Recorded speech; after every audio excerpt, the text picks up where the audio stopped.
Ma! Ma! Ano yung sinasabi sa akin ni Jordy? Totoo ba yun? Yung alin? Ano ba yun? Ma, alam mo yun sa sarili mo. Ano bang ginagawa mo, Ma? Oo.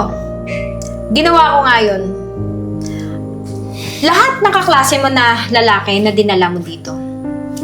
Sinubukan ko lang sila. Diyos ko, Ma! Mali yung ginawa mo. Kaya pala lahat ng lalaking pumupunta dito na kaklase ko, umaalis agad. Halos lahat ng mga assignments namin hindi na namin matapos. Ma! Oh, anak. Bakit dumating ka na? Kumain ka na ba? Makamain na kami dun sa kantin. Magandang tanghali po. Oh, may gagawin kasi kaming research. Research na test namin bukas. So, naisipan namin na dito na namin tapusin. Kaklase mo? Ay, oo nga pala. Kaklase Hello ko. po. Kaklase mo siya? Ba't pa ka natatawa ka? Wala! Okay lang ba man na dito kami gumawa ng research namin? Kasi bukas na kasi yung defense namin. And need namin matapos ngayong araw since kami yung leader. Oo naman. Oo naman, anak. Ito naman eh. Sige ma, kukunin ko lang yung isang libro sa taas na iwan ko kasi eh. Okay.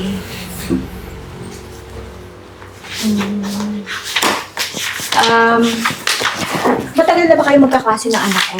Mga po, tita, simula po grade 7 po, magkaklase na po kami.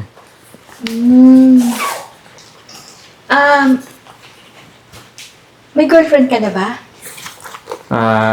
Wala pa po, tita eh. Ko ay nagpo-focus po sa pag-aaral. Talaga? Po. Pwede ba akong tumabi? Okay lang po, tita. Bahay niyo naman po ito eh. So, walang magagalit? About po saan, tita?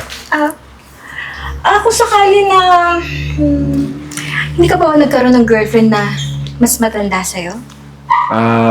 Ano po ako, tita? No girlfriend since birth po. Oh, Mukha nang focus na po talaga? sa pag-aaral po. Wow! Yun pa naman yung mga gusto ko. Ano Wala. pong gusto, tita? Yung walang girlfriend since birth. So, ibig sabihin, wala ka pa experience? Experience po saan? Experience? So, ibig sabihin, hindi mo alam yon? Wala po akong ideya doon, tita eh. Ang minimin ko is yung girlfriend. Yun yung minimin ko na, girlfriend po. na wala kang experience. Like, Alam mo? mga gala po ba? Talagang wala nga alam. Alam mo, may nakapagsabi na ba sa'yo na ang pogi mo? Madami na po nagsasabi sa akin dito eh. Nahiya ka ba sa akin? Tingnan mo ang ilong mo, tangos. Tapos ang ganda pa ng gupit mo. Kaya medyo... Sorry na na-carried away lang kasi ako. Matagal na kasi ako na walang partner eh. ano nga po palang nangyari kay Tito? Huwag mo nang May tanongin. nakwento po sa session about kay Tito na... Sumakabilang bahay na. Pwede ba? Pakibaba naman yan kasi medyo naanibagbaran kasi ako. Inaaral po Tito yung sa research po namin eh. Ako muna aralin mo. Ano? Nahiya ka ba sa akin? Tumingin ka nga. Huwag mo sasabihin sa anak ko na, alam mo, unang dating mo pa lang, ang lakas na talaga nung dating mo sa akin. Yan ba? Ma, Anak, anong ginagawa mo, Ma? tinuturoan ko siya ng, ito, yung assignment nyo. Diba? Oo, Shane. May tinanong na ako kay Tita. Kasi, Parang masyadong dikit na dikit yun naman sa klase ko, Ma. bakit? Bawal ba yung anak? Wala naman akong ginagawang masama eh. Ay, alam nga naman, turuan ko siya, ang layo ko, tapos, Ma, hindi mo naman po kasi alam yung inaaral namin. Malalim na words po to. alam ko yan, anak. Nag-aral naman ako eh. Anong chapter na nga ulit tayo? Section 14 ba? Doon tayo sa reports of violation of laws. Pala. Yan O siya, maiwan ko muna kayo ha. Ipaghahanda ko muna kayo ng makakain. Sige, Ma. Thank you po, Tita. Ano ba yun si Mama? Ba't parang masyadong dikit sa'yo? Ano mga pinagsasabi nun? Baka mamaya kung ano nakwento rin sa'yo Shane, may tanong sana ako. Ano yan? Ganun ba talaga yung mama mo? Paano ganun? Hindi. Wala. Okay na pala yun, wag na. Tapusin na natin yung sa research natin. Ito yung Ethics story. session 14. First ko, violation of laws. Reports of violation of laws. Saan ba tayo pwede magawa? Magta-type pa rin tayo. May laptop ka, di ba? Meron akong computer dun sa taas. Doon tayo gumawa. Okay, sige, tara.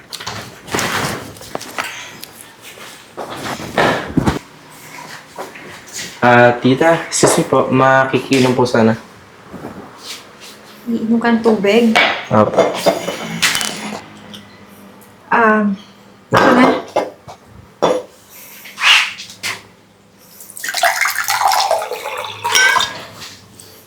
Salamat po.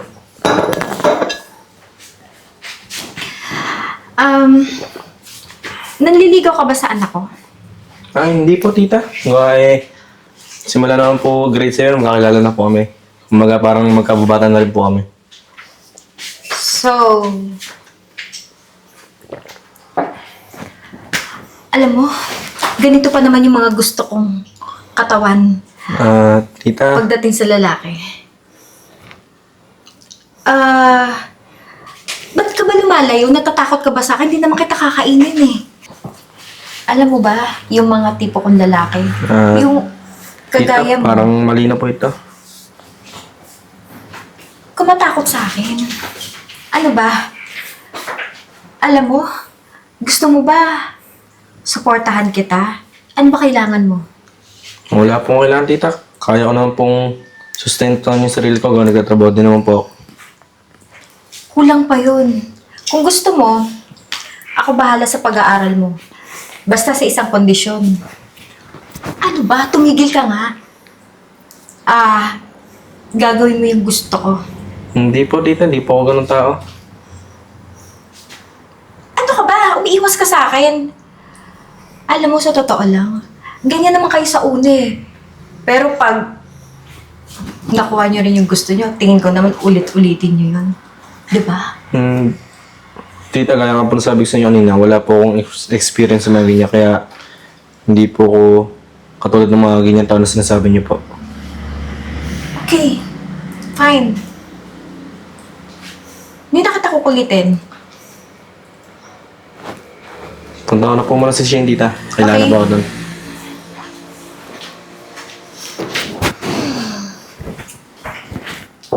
Hindi talaga kita makuha Baby boy.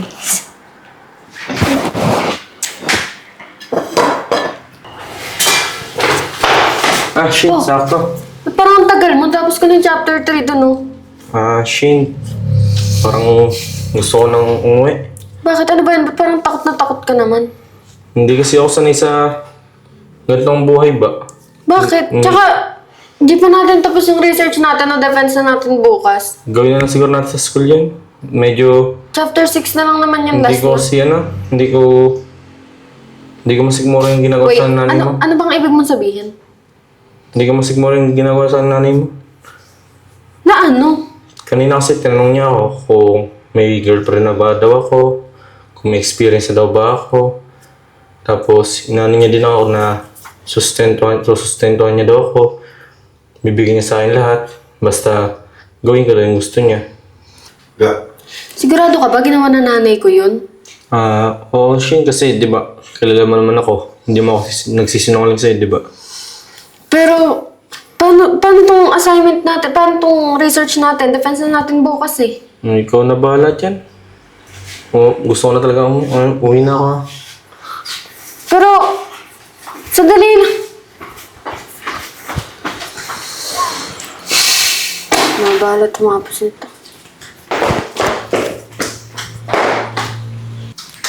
Ano to, Ma? Ma! Ano yung sinasabi sa akin ni Jordy? Totoo ba yon? Yung alin? Ano ba yun? Maalam mo yun sa sarili mo. Ano bang ginagawa mo, Ma? Oo. Ginawa ko nga yun. Lahat ng kaklase mo na lalaki na dinala mo dito, sinubukan ko lang sila. Diyos ko, ma, mali yung ginawa mo. Kaya pala lahat ng lalaking pumupunta dito na kaklase ko, umaalis agad. Halos lahat ng mga assignments namin hindi na namin matapos. Alam mo ba kung bakit ko ginagawa yon?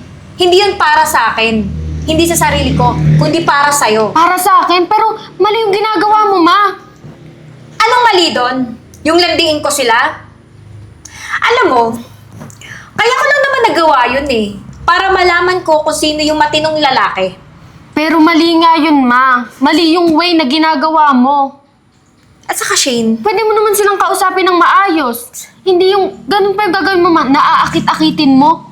Sa tingin mo, matama yung ganun? Ma, hindi tama buti nga yun yun. lang ang ginawa ko eh. At saka ba, anak, wait, magpapaliwanag ako. Kaya ko lang naman nagawa yun. Kasi, ayoko muna magkaroon ka ng boyfriend. Ma, tingnan Gusto mo. ko makapagtapos ka ng pag-aaral. Alam ko yun sa sarili ko, ma. Na makakapagtapos ako ng pag-aaral. Pero mali yung ginagawa mo. Tingnan mo yung research namin ngayon. Bukas na yung defense namin, hindi namin natapos. Eh bakit kasi puro lalaki yung mga dinadala mo dito? Eh sila yung ginugrupo sa akin ng teacher ko, ma eh. Wala akong magagawa doon. Eh pagsabihan mo yung teacher mo, puro lalaki, wala akong nakikitang babae na kasama mo eh. Nataralakitin ko. Alam mo ba, ma, sa ginagawa mo? Pinapahiya mo lang ako eh. Kaya pala, pagpapasok ako sa school, pinag-uusapan ako ng mga klase ko. Yung ibang mga kaibigan ko, nilalayuan na ako. Anak, concern lang naman ako sa iyo eh. Pero ma, mali nga yung ginagawa mo. Mali yung way mo ng pagiging concern. Okay, fine. Sige, hindi ko nagagawin yun. Wala naman akong ginagawang masama eh. Alam mo ma, kung hindi ka titigil dyan sa ginagawa mo, balang araw mawawalan ka ng anak. Sorry na anak. Shane! Sorry na!